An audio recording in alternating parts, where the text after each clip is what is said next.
Binulungan ako ni Senator Lacson. Yes daw. Seryoso po ba kayo? I'm serious, Mr. President. Kung talagang pinaninindigan ni Senator Lacson yung patakaran na kanyang huling sinabi at binigyan ng emphasis kung saan ang mga ebidensya pupuntahan natin. Napakarami ko pong sinabi kahapon do sa aking privilege speech. Inisa-isa ko yung dapat napuntahan natin.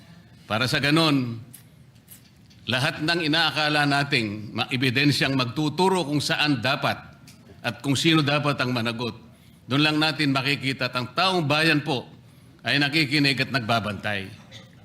So, gusto ko pong malaman, Sir President, kung totoo po lahat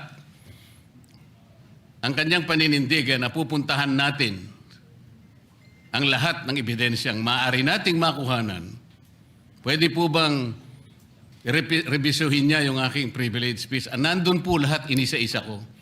At nagtapos nga po ako doon sa 18 ex-marine officials sa iba pa yatang mga official ng ating sandatahang lakas ang nandun. Lahat po ba nun ay pupuntahan natin? Open po ba siya, Mr. President, na puntahan natin alang-alang doon sa pagkuha natin ng katotohanan? At makukuha lang natin ang katotohanan kung haharap lahat ang mga taong binanggit ko sa aking privilege speech. Huwag tayong magbibigay ng teorya ng kahit ano. Ako po'y nananalig na kapag sila'y humarap, may kakayahan naman ang komite, Mr. President. Makita natin kung talagang nagsisinungaling o hindi. Meron po tayong patakaran. Meron tayong remedyo kapag nagsisinungaling sila.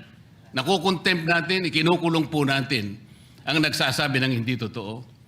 Payagan lang natin, lahat sila may karapatang magsabi, mag-contribute sa ikahahanap ng katotohanan na lahat po tayo ay merong interes. Yun lang pong gusto ko malaman, Mr. President, kung si Senador Lacson po ay tapat sa kanyang paninindigan, dapat sana lahat po ng aking sinabi, hindi naman po makakasama, makakatulong po sa ating lahat para makagawa tayo ng isang ulat. Sapagkat ngayon, kagaya po ng kanyang inamin, ang tagal na po nung sinirculate na ulat na sa online. At sabi niya, isa pa lang po ang pumirma. So, pwede po bang malaman sa ating kasama, Senador Lacson, lahat po ba nung aking binanggit sa aking privilege speech ay tutunguhan natin sapagkat potential po na panggagalingan ng maraming ebidensya? Para tapusin na po natin ito.